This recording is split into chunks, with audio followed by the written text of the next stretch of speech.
Exit poll की भरमार है और आंकड़ों की जादूगरी चल रही है। कोई कह रहा है कि एक बार फिर मोदी सरकार बनने जा रही है, तो कहीं पर इंडी गठबंधन बढ़त बनाते नजर आ रहा है। लेकिन इन तमाम भीड़ में, एग्जिट पोल के तमाम आंकड़ों की भीड़ में, एमपी न्यूज की एडिटोरियल टीम आपके सामने एक ऐसा पॉलिटिकल एनालिसिस लेकर आई है जो आपको एग्जिट पोल तो नहीं, लेकिन यह जरूर बताएगा कि कौन सा राजनीतिक दल एग्जिट लेने वाला है और किसकी होने वाली है एंट्री। तमाम मसलों पर बात करेंगे। मध्य प्रदेश की 29 लोकसभा सीटों की सियासी सर्जरी करेंगे और साथ ही साथ एग्जिट पोल के आकलन के बाद क्या पॉलिटिकल एनालिसिस बनता है, तमाम बिंदुओं पर बात करने के लिए हमारे साथ मौजूद हैं देश के सुप्रसिद्ध पत्रकार सुदेश तिवारी जी। सुदेश जी, आपका बहुत बहुत स्वागत है। महेंद्र जी, आपका बहुत बहुत धन्यवाद। और मध्य प्रदेश में जो एमपी न्यूज है, मैं देखता हूं कि लोगों की आवाज बन चुकी है और स्थानीय स्तर पर लोग जो आपकी क्लिपिंग रहती है उनको बहुत गंभीरता से देखते हैं। और विधानसभा में मैंने देखा था कुछ बातें कही थी, तो बहुत से लोगों के पास फोन आए थे। अभी आपने सवाल किया 29, बिल्कुल। सबसे पहले आपको बताना चाहूंगा कि मध्य प्रदेश से 2 तो पहले ही माइनस कर दीजिए। जी।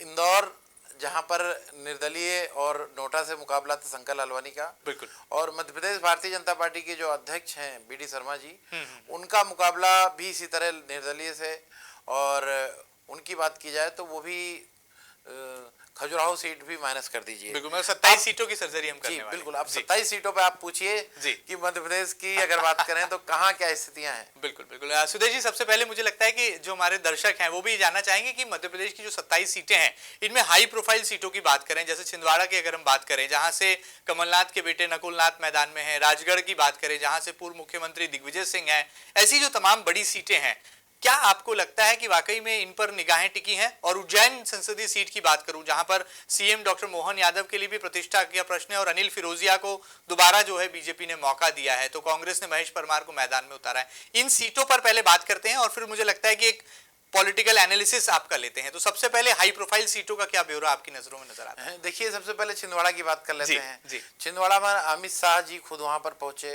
मुख्यमंत्री जी के लगातार दौरे थे। कुछ दिनों पहले जैसे ही चुनाव होने का, आचार संहिता के पहले वहां के कलेक्टर का तबादला किया गया।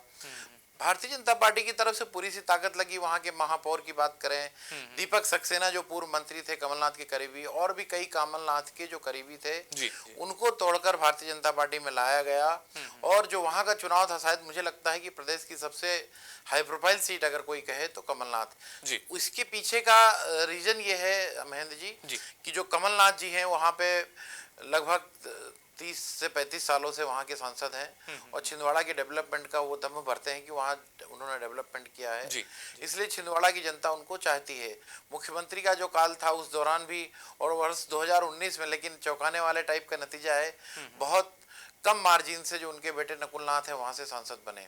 तो इस बार की अगर बात करें तो जो तैयारी भारतीय जनता पार्टी की देखने को मिली, तो स्थानीय स्तर पर काफी थी, और खासकर आदिवासियों का जो आदिवासी अंचल है वहां से बहुत बारीकी से काम किया, सामान्य वर्ग में बहुत बारीकी से काम किया।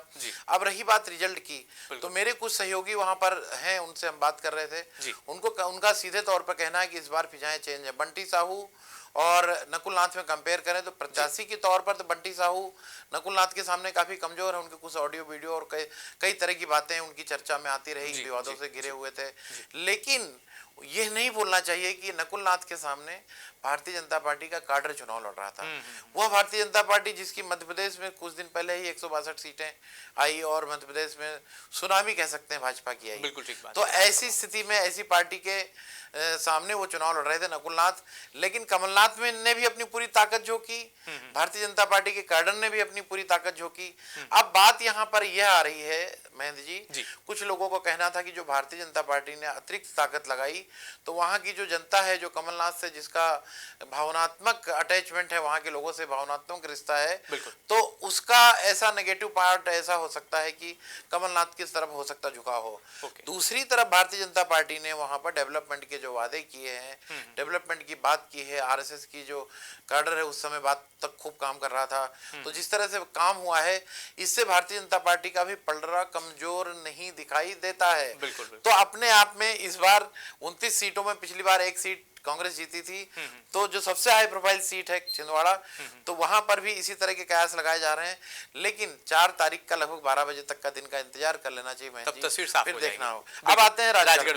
राजगढ़ मध्य प्रदेश के पूर्व मुख्यमंत्री दिग्विजय सिंह पहले ऐसे कहा जा रहा था कि दिग्विजय सिंह चुनाव नहीं लड़ेंगे। मध्य प्रदेश कांग्रेस के जो प्रदेश अध्यक्ष हैं जीतू पटवारी, उमंग सिंगार जो नेता प्रतिपक्ष हैं, उन्होंने, उमंग सिंगार का तो बयान भी आया कि अगर जीतू पटवारी, दिग्विजय सिंह और सब लोग लड़े तो मैं भी धार से चुनाव लड़ने को तैयार हूँ।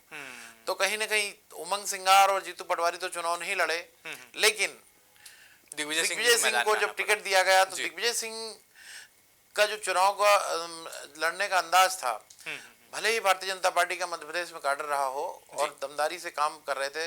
कुछ दिनों पहले लक्ष्मण सिंह भी चुनाव हारे थे चाचौड़ा से, और जयवर्धन सिंह लगभग 4,500 वोट से सिर्फ जीते थे, जो 45,000 से जीतते थे। लेकिन दिग्विजय सिंह को जब टिकट दिया गया तो किसी तरह से वो बैक आउट नहीं हुए, और उन्होंने, जो मेरे पास जानकारी है, हमारे कई परिचित हैं वहां पर, उनका कहना था कि दिग्विजय सिंह ने पिछले लगभग 15 दिनों तक पूरे क्षेत्र का पैदल दौरा किया। और दिग्विजय सिंह ने, महेंद्र जी, वहां बताने की कोशिश की कि वो 77 साल के हो चुके हैं, ये उनका अंतिम चुनाव है, इसके बाद वो चुनाव में नहीं आए हैं, नहीं आएंगे। संदेश देते नजर और जो लोगों के साथ किया है उन्होंने, जिस तरह से लोगों की सेवा की है, तो अब उनकी प्रतिष्ठा की बात है। तो भावनात्मक तौर पर दिग्विजय सिंह की जो अपील थी, इसमें कोई दो मत नहीं कि दिग्विजय सिंह को लोगों ने, लेकिन वहां पर जो पहले लीड थी रोड बल्लागर की लगभग 3 लाख थी, उसको कवर कर दिग्विजय सिंह को चुनाव जीतना है तो राह कठिन है। लेकिन चाहे खिलचीपुर की बात करें, चाहे राघवगढ़ की बात करें, चाहे चाचौड़ा की बात करें, चाहे आगर जिले की एक विधान सुसनेर आता है, तो इन सीटों की भूमिका दिग्विजय सिंह के सीट की हार जीत को तय करने वाली है। ब्यावरा और ये दूसरी जो सीटें उनकी अलग स्थिति है, लेकिन इन सीटों पर कांग्रेस किस तरह का परफॉर्म करती है।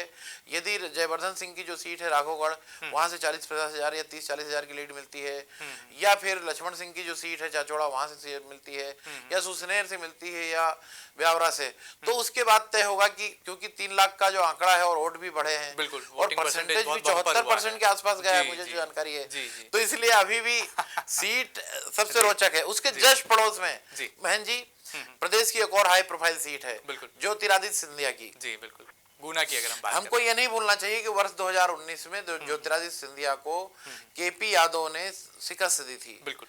अब केपी यादव जो वर्तमान सांसद हैं, उनकी जगह पर ज्योतिरादित्य सिंधिया को प्रत्याशी बनाया भाजपा ने। अब उस जगह को लेकर कांग्रेस की जो स्ट्रेटेजी चल रही थी कि अरुण यादव को भेजा जाए, लेकिन उसके बजाय यादवंत सिंह को, वहां पर जो यादव हैं उनको भेजा गया। ऐसी जानकारी आ रही कि लगभग 3 लाख के आसपास में यादव हैं वहां पर, यादवों का बहुत बड़ा रोल रहता है। लेकिन ज्योतिरादित्य सिंधिया की जो सीट है, और खासकर वहां पर भाजपा में आने के बाद से जो स्थिति है, तो किसी तरह का कोई खतरा नजर नहीं आता। मैं आपको और बताना चाहूंगा महेंद्र जी कि मध्य प्रदेश ही नहीं, पूरे देश में प्रत्याशी के तौर पर प्रत्याशी कोई भी खड़ा होता रहा हो, लेकिन नरेंद्र मोदी ही चुनाव लड़ते नजर आते थे, और नजर आ भी रहे जिस तरह की बातें हैं।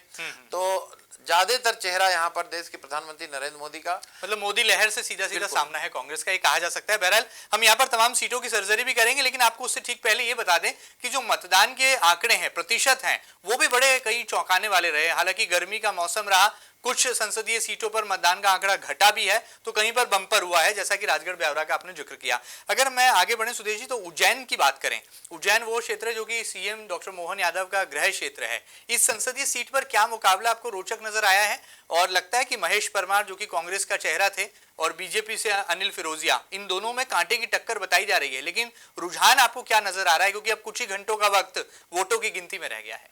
देखिए महेंद्र जी, चूंकि उज्जैन मालवा निमाड़ सेफरान का गढ़ है, सबको पता है, और खासकर उज्जैन, इसमें कोई दो मत नहीं कि जो उज्जैन की कुछ सीटें हैं, समय समय पर कांग्रेस वहां जीत जाती है, चाहे बड़नगर हो, चाहे घटिया हो, चाहे नागदा हो। मैं आपको पहले शुरुआत करता हूँ नागदा से। नागदा के जो कांग्रेस के प्रत्याशी थे, वो मंदसौर से मंदसौर से कांग्रेस का चुनाव लड़ रहे थे लोकसभा का। तो अब जिस तरह से ताकत लगना चाहिए था महेश परमार जी के लिए, शायद मुझे नहीं लगता उस तरह लगी होगी। और महेश परमार जी की खुद एक कॉन्स्टिट्यूंसी है। अब बात कर लेते हैं, आप जो बता रहे हैं कि टक्कर की बात है, इसमें कोई दो मत नहीं है कि महेश परमार एक अच्छे प्रत्याशी हैं, कांग्रेस की तरफ से अच्छे एक्टिव वर्कर भी हैं। लेकिन फिर यही कहूंगा कि यहाँ पर भारतीय जनता पार्टी का कैडर चुनाव लड़ रहा था, नरेंद्र मोदी का चेहरा चुनाव लड़ रहा था। और उज्जैन लोकसभा सीट की बात करें तो उज्जैन मुख्यमंत्री का घर है, मुख्यमंत्री का गृह जिला है। उज्जैन उत्तर और दक्षिण, आप ध्यान करिएगा जब मोहन यादव की गिनती चल रही थी 7-8 राउंड तक मोहन यादव भी पीछे हुए थे, लेकिन जो कवर अप किया था उसके बाद कितने वोटों से जीते थे, तो उत्तर और दक्षिण उज्जैन जो है सारा कोटा वही पूरा कर देता है। जो उज्जैन उत्तर है, सवर्णों की संख्या काफी है वहां पर। दक्षिण में भी इसी तरह की स्थिति होती है। और बड़नगर की भी ये बात करें और जितनी भी सीटें हैं, तो कुल मिलाकर टक्कर की बात कही जरूर जा रही है। लेकिन अभी मुझे वर्तमान में भारतीय जनता पार्टी की सीट कहीं ना कहीं मुझे सेफ नजर आती है। और एक और हाई प्रोफाइल सीट है जिसकी आपने चर्चा नहीं करी। मुझे लगता है कि जब मध्य प्रदेश में कैलकुलेशन होगा कि अधिक वोटों से कौन जीतता है, तो शंकर लालवानी जी तो चूंकि इनके सामने जीत भी जाएंगे, अधिक आंकड़ा भी हो जाएगा, तो लेकिन सामने नोटा रहेगा। लेकिन सबसे अधिक आंकड़ा जो अगर बात की जा रही है, आप क्यों भूल जाते हैं कि जो लाडली बहना और लोगों के मामा, लोगों के जिस तरह से लोगों के विदिशा की बात कर रहे हैं, शिवराज सिंह चौहान की, तो शिवराज सिंह चौहान के पास अगर वहां पे जिस तरह का मतदान हुआ है, वहां मुझे लगता है कि प्रत्याशी के सामने जीतने वालों के आंकड़ों की अगर बात करें, तो शिवराज सिंह चौहान का मध्य प्रदेश में आंकड़ा, देखिए शंकर लालवानी का आंकड़ा तो मुझे लगता है कि पूरे देश में नंबर 1 हो सकता है। लेकिन इनके सामने दुर्भाग्य की बात है कि नोटा है। बिल्कुल ठीक बात। लेकिन शिवराज सिंह चौहान के सामने प्रताप भानु शर्मा है, तो शिवराज सिंह चौहान की भी लीड बहुत लंबी होने वाली है। बीडी शर्मा जी की लीड बहुत लंबी होने वाली है, जिस तरह की वहां के क्षेत्र के लोगों से जानकारी मिली है। तो ये जो सीटें हैं सेफ हैं, इनमें किसी तरह की हाई प्रोफाइल सीट, कोई डेंजर जोन में नहीं, किसी तरह की कोई अभी मुझे तो कम से कम तकलीफ नहीं दिखाई देती। बिल्कुल ठीक बात है। तो चलिए सुदेश जी आगे बढ़ते हैं। हम पूरी पॉलिटिकल एनालिसिस की बात करें तो मध्य प्रदेश में जैसा आपने कहा कि 2 सीटों का अगर हम माइनस कर दें, खजुराहो और इंदौर, तो 27 सीटों में से आपको कहां पर लग रहा है कि कांग्रेस का पलड़ा भारी है और कहां पर भाजपा जो है एक बार फिर किले में सेंध लगाकर जीत का झंडा लहराने वाली है? क्या सांकेतिक तौर पर आपकी आंखों में चुनाव नतीजे नजर आ रहे हैं? देखिए, भारी तो क्या कहेंगे, लेकिन हाँ चुनाव लड़ते हुए नजर आ रही है, ये कह सकते हैं। उसमें सबसे पहले अगर किसी जिले की बात करेंगे तो इंदौर से लगा हुआ धार जिला। बिल्कुल, धार की संसदीय सीट जो है, यहाँ पर आप याद करेंगे कि यहाँ पर लगभग 5 सीटों पर कांग्रेस ने जीत दर्ज की थी विधानसभा में। अभी चाहे गंधवानी की बात करें, चाहे सरदारपुर की बात करें, चाहे बदनावर की बात करें, या कुक्सी की बात करें, या मनावर की बात करें, तो इन सीटों पर कांग्रेस के प्रत्याशी जीते हुए हैं। उमंग सिंगार नेता प्रतिपक्ष यहाँ से चुनाव लड़वा रहे थे, जो उनके सहयोगी हैं राधेश्याम गोयल, उनको। अब ये सीट बहुत ही रोचक है जी। अब इस सीट की भारतीय जनता पार्टी का जो भविष्य तय करना है, इस लोकसभा सीट की उषा ठाकुर और कैलाश विजयवर्गीय पहले भी वहां विधायक रह चुके हैं। महू की जो लीड है वो कांग्रेस के प्रत्याशी का भविष्य तय करेगी। धार की जो लीड है, महू और धार, ये कांग्रेस प्रत्याशी के हार जीत का फैसला तय करने वाली है। क्योंकि जो बाकी सीटें हैं, चाहे कुक्सी हो, चाहे मनावर हो, चाहे गंधवानी हो, चाहे सरदारपुर, इन सभी सीटों पर लगभग कांग्रेस का प्रत्याशी जीता हुआ नजर आता है। अब बदनावर का जो जीत का आंकड़ा है, क्योंकि वहां पर मुझे वहां भी 74% के आसपास मतदान बदनावर विधानसभा में हुआ। अभी वर्तमान में कांग्रेस के विधायक हैं, ट्राइबल भी बहुत अधिक संख्या में है। तो ऐसी स्थिति में धार की सीट मुझे सबसे अधिक कांग्रेस कहीं मजबूत दिखाई देती है, तो धार की सीट है। लेकिन यहाँ पर कांग्रेस की मजबूती खत्म कहाँ होती है? यदि 50,000 से ऊपर का आंकड़ा महू से चला गया भाजपा का जीत का, तो फिर या धार का चला गया, तो उसको कवर अप करना बहुत ही मुश्किल होगा। दूसरे नंबर की सीट है झाबुआ। कांतिलाल भूरिया केंद्रीय मंत्री रहे हुए हैं, कांग्रेस के दिग्गज नेता हैं। उनके बेटे ने तो युवक कांग्रेस के पद से इस्तीफा दिया कि चुनाव लड़ना है। लेकिन चुनाव लड़ते लड़ते अंत तक टक्कर की सीट तो दिखाई पड़ रही थी, दिखाई भी दे रही थी। यहाँ पर रतलाम की जो विधानसभा है और रतलाम ग्रामीण की विधानसभा है, यहाँ से सब कुछ तय हो जाने वाला है कांग्रेस के प्रत्याशी का। बिल्कुल झाबुआ सीट, सैलाना की बात करें, अलीराजपुर की, हाँ बिल्कुल, सैलाना से जावरा की बात करें, हाँ, यहाँ की जो स्थिति है। और भाजपा के जो लोग हैं उनका कहना हम तो 8 विधानसभाओं में जीतेंगे। लेकिन मैंने जो देखा है, पेटलावद है, अलीराजपुर खुद सीट है जहाँ से नागर सिंह चौहान जहाँ से मंत्री हैं। और अगर आंकड़ा रतलाम शहर की सीट का अधिक हुआ तो उससे कांग्रेस के लिए अच्छे संकेत नहीं है। उसके जस्ट पड़ोस में सुधीर गुप्ता बड़े नेता हैं भाजपा के, अब वो वहां से चुनाव लड़ रहे थे। उनके सामने कांग्रेस ने स्ट्रेटेजिकल तौर से महन जी बहुत अच्छा प्रत्याशी उतारा। गुर्जर वोट लगभग वहां 4.5 लाख है, गुर्जर प्रत्याशी उतार दिया। हालांकि बंसीलाल गुर्जर वहां पर राज्यसभा के सांसद भी हैं, लेकिन जिस तरह से गुर्जरों का कॉम्बिनेशन आपस में हुआ, मुस्लिम गुर्जर और जो जातिगत समीकरण हुआ एससी बने, तो भले ही उस सीट की चर्चा कोई ना कर रहा हो, लेकिन रोचक मुकाबला मंदसौर सीट का भी महंत जी हो रहा है, इसको हल्के में नहीं लेना चाहिए। वहां पर रोचक मुकाबला हो रहा है। अब रोचक मुकाबलों में दमोह सीट पर बात कर लेते हैं। तरवल लोधी और राहुल लोधी दोनों लोधी समाज से हैं, बड़ी संख्या में लोधी समाज के लोग हैं वहां पर। इसके साथ में लोधी समाज प्लस जो वहां पर जैन समाज है प्लस ब्राह्मण समाज है। और सबसे प्रमुख बात है, जो टक्कर की बात की जाए, देखिए जीत हार अपनी जगह है, वहां पर मतदाताओं का रुझान प्रत्याशियों के प्रति नहीं था। आपको ध्यान होगा एक वीडियो वायरल हुआ था गोपाल भार्गव जी का कि 100% वोट जिसके यहाँ रहे उसको मोटरसाइकिल भेंट की जाएगी, लेकिन वहां पर भी बहुत कम परसेंटेज मतदान हुआ कि उनके जो गोपाल भार्गव हैं उनको अंडर प्ले किया गया, उनके बेटे को कोई मौका नहीं दिया गया, तो वहां पर भी रुचि नहीं दिखाई दी। तो वहां लोधी समाज जैन समाज बहुत कुछ तय करने वाला दमोह लोकसभा सीट पे, क्योंकि अपने आप में बहुत ही रोचक है। उसके जस्ट पास में बात करें होशंगाबाद सीट से संजय शर्मा भी बहुत अच्छा इलेक्शन लड़े, नतीजे कुछ भी हो। और इसी तरह बैतूल में भी स्थिति इसी तरह की बनी हुई है। परंपरागत सीटें हैं, लेकिन देखिए महन जी, अब मतदाताओं ने बटन कौन सा दबाया है, आदिवासियों को लेकर तरह तरह की बातें कही जा रही थी, कई तरह के राजनीतिक जानकार ये भी कह रहे थे जो 400 पार का नारा है वो बैकफायर कर रहा है। ट्राइबल और एससी और जो ये मतदाता इनको ऐसा बताया गया था कि संविधान बदल सकता है, ऐसी चीजें भी बात हुई थी। तो कई तरह की चीजें हैं, क्या स्थिति होती है तो मुकाबले। लेकिन मंडला सीट को लेकर भी कहा जा रहा है कि फंसी हुई सीट है, जो मंडला के वर्तमान में फग्गन सिंह कुलस्ते और ओमकार मरकाम की बात करें, उनको लेकर भी तरह तरह की बातें कही जा रही है।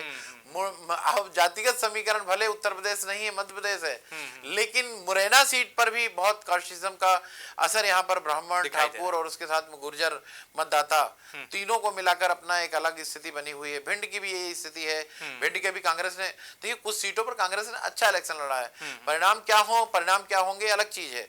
और इसी तरह जो ग्वालियर की सीट है प्रवीण पाठक के सामने भी काफी चुनौती थी, लेकिन अच्छा इलेक्शन लड़ा है।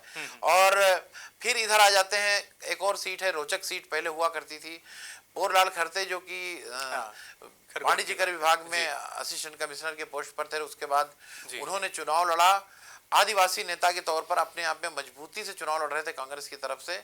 लेकिन हमारे जो सहयोगी हैं रिपोर्टर्स हैं, उनका कहना था कि लास्ट के 4 से 5 दिन में खरते जो वो पकड़ करना चाहिए था नहीं कर पाया। और खरते की जो खरते के लिए खासकर कांग्रेस के लिए जो खतरे की घंटी है, महेश्वर की विधानसभा है जहां पे राजकुमार मेव जहां के विधायक हैं। इसी तरह जो अरुण यादव के भाई हैं सचिन यादव, उनकी सीट भी, इसी तरह खरगोन की जो सीटें हैं। और फिर उसके बाद खरते की जो मजबूती है सेंधवा में है, बड़वानी में है।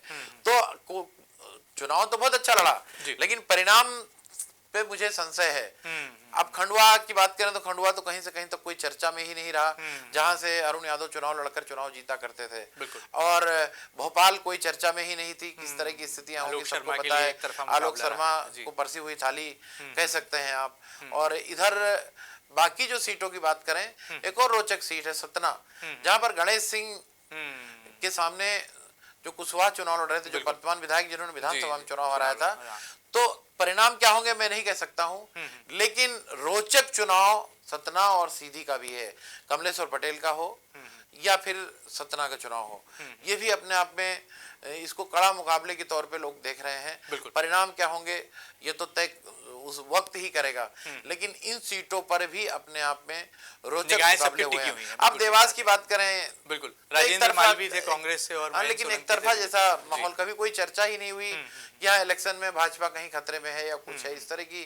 कहीं चाहे देवास की बात करें, विदिशा की बात करें, या भोपाल की बात करें, खंडवा की बात करें, और भी जितनी कई और भी सीटें जिन पर इस तरह की कोई चर्चा भी नहीं थी कि क्या भाजपा चुनाव हार भी सकती है, किसी ने कोई चर्चा ही नहीं करी महन जी। चलिए, तो कुल मिलाकर ये कहा जा सकता है कि तमाम जो रोचक सीटें हैं वहां पर मुकाबले जरूर जोरदार हुए हैं, लेकिन चुनाव नतीजों का जो रुझान है वो माना जा रहा है कि जो परंपरागत सीटें हैं वहां पर कहा जा सकता है कि वही परंपरागत जीत नजर आ सकती है, लेकिन कई जगह पर यहां पर चौंकाने वाले परिणाम भी आ सकते हैं, ऐसी सियासी समीकरण संकेत दे रहे हैं। सुदेश जी, आपने तो तमाम सीटों पर भ्रमण भी किया और लगातार आपकी निगाहें टिकी रही मतदान प्रतिशत से लेकर किस तरह के मुद्दे रहे संसदीय सीटों पर, ये भी आपने उस पर देखा। मध्य प्रदेश के लिहाज से अगर मैं बात करूं तो 29 लोकसभा सीटों में से कितनी सीटें आप बीजेपी को देंगे और कितनी कांग्रेस को देंगे, ये संभावित आंकड़ा, ताकि हमारे दर्शक एग्जिट पोल तो नहीं लेकिन कौन सी पॉलिटिकल पार्टी एग्जिट लेने वाली है और कौन सी एंट्री लेने वाली है, वो जरूर यहाँ पर तस्वीर बयां हो जाए। देखिए महन जी, मध्य प्रदेश हो और गुजरात हो, राजस्थान हो, छत्तीसगढ़ हो, यहाँ पर कमल बहुत एनर्जी से, अच्छी ऊर्जा से खिला रहेगा। मैं हिंदी हार्डलाइन इसलिए उत्तर प्रदेश से भी अच्छा परिणाम यहाँ पे इन राज्यों में होने वाला है। थोड़ा राजस्थान में आदिवासी नाराज था, आदिवासी तो मध्य प्रदेश में भी इस तरह इतना प्रसन्न नहीं था, लेकिन जो परिणाम के तौर पर है, अब मध्य प्रदेश के आंकड़े की आप बात कर रहे हैं, मैंने आपको इन सीटों की टक्कर की बात करी है। जी जी जी। तो अगर परिणाम मोटे तौर पर हो सकता है कि 2 या 3 सीटें भारतीय जनता पार्टी लूज करे, चाहे उसमें चर्चा की विषय है, लेकिन अभी कुछ भी कहना जल्दबाजी होगी, क्योंकि विधानसभा के वक्त हमने देखा है कि कुछ चीजें ऐसी हुई फिर स्किप हो गई। मंडला हो गई, मुरैना हो गई, सतना हो गई, मंडला, मुरैना, सतना और धार। मैंने कहा अगर धार की सीट पर भाजपा की लीड महू से कम हुई या धार विधानसभा से कम हुई तो कांग्रेस के लिए अच्छा हो सकता है। इसी तरह मंडला की भी स्थिति है। तो इन सीटों की स्थिति ऐसी बनी हुई है, इसलिए अगर हुआ तो 29 की 29 हो सकता है भाजपा जीते, नहीं तो 2 या 3 सीटों पर समझौता करना पड़ सकता है कांग्रेस की सीट का प्रत्याशी यहाँ पे निकल सकता है। जीतू पटवारी जी कह रहे थे कि दाही में जाएगा, मुझे तो दाही में आंकड़ा अभी दिखाई नहीं देता। चलिए, बड़ी बात है, ये बड़ा एक अपडेट है। यहाँ पर कहा यह जा सकता है कि या तो क्लीन स्वीप होगा या फिर 2 या 3 सीटों पर बेनिफिट ऑफ डाउट जो है वो अपोजिशन यानी कि कांग्रेस को मिल सकता है। ऐसे सांकेतिक तौर पर एग्जिट पोल के आंकड़े भी इशारा करते हैं। सुदेश जी, चौथे स्तंभ के सशक्त प्रहरी होने के नाते आप क्या मानते हैं, ये एग्जिट पोल्स जो होते हैं या ओपिनियन पोल्स की हम बात करें, इनके जो डेटास हैं, इनके जो फिगर्स हैं, फैक्ट्स हैं, इस पर कितना विश्वास किया जा सकता है? क्योंकि ये चुनाव नतीजों से कुछ घंटों पहले आते हैं, एक हवा के गुब्बारे की तरह फूलते हैं और चुनाव नतीजों के दिन धराशायी हो जाते हैं। आप क्या मानते हैं, एग्जिट पोल को लेकर आपकी पर्सनल ओपिनियन क्या है? देखिए, 2 तरह से एग्जिट पोल होते हैं। एक तो सिंपल साइज होता है, लोग चर्चा करते हैं कि हाँ ऐसी स्थिति हुई। एक माहौल देखा जाता है कि किस तरह से किसके पक्ष में माहौल चल रहा है। लेकिन मैं 2-3 चुनावों से ऐसा देख रहा हूँ कि एग्जिट पोल या तो किसी के होते हैं तो वो बिल्कुल एग्जैक्ट वैसे के वैसे ही आते हैं, लेकिन कुछ लोगों में बहुत सा फर्क नजर आता है। और मैं माहौल और दिखने और होने में बहुत फर्क पा रहा हूँ। इसलिए अब कोई से भी एग्जिट पोल सही होंगे मैं उसको सही नहीं मानता। दावे से नहीं कह सकते। कभी कुछ होता है और कभी कुछ होता है, क्योंकि हम लोग हो सकता है कि 2000 लोगों का सैंपल लें और आंकड़े वहां पर 20 लाख लोगों के हैं, तो हो सकता है किसके मन में क्या है, और जिसने आपको सैंपल दिया हो उस सैंपल ने उसने आपको झूठ बोल दिया हो कि हमने भाजपा को दिया है, कांग्रेस को दिया। और लोग बहुत मन से बहुत चालाक भी हो चुके हैं और समझदार भी हो चुके हैं कि हमको मीडिया को क्या बताना है, किसको क्या बताना है। तो इसलिए एग्जिट पोल और जिस तरह की लहर है, एक बार फिर से आपके दर्शकों को बताना चाहूंगा, देश में जिस तरह की चर्चा चल रही है कि 400 पार हो सकता है, कि जिस तरह की स्थिति बने, जिस तरह का माहौल शुरुआत हुआ। महन जी, शुरुआत जब चुनाव शुरू हुए थे तो विपक्ष तो मुझे नहीं दिखता था कि वो अपने आप को पा भी रहा था कि वो है, लेकिन 2 जब चरण हुए तो उसके बाद से विपक्ष जागा, चाहे उत्तर प्रदेश हो, चाहे बिहार हो, चाहे झारखंड हो, चाहे महाराष्ट्र हो, तब तक दूरी समझ लीजिए कि एक ही बार में 25 लोकसभाओं में तो गुजरात में चुनाव हो चुके थे, तब तक आगे गाड़ी बढ़ चुकी थी, आगे निकल चुकी थी। तो यदि ऐसी वो गाड़ी बढ़ी है और अमित शाह जी का जो दावा है तो उनके आंकड़े पार हो जाएंगे।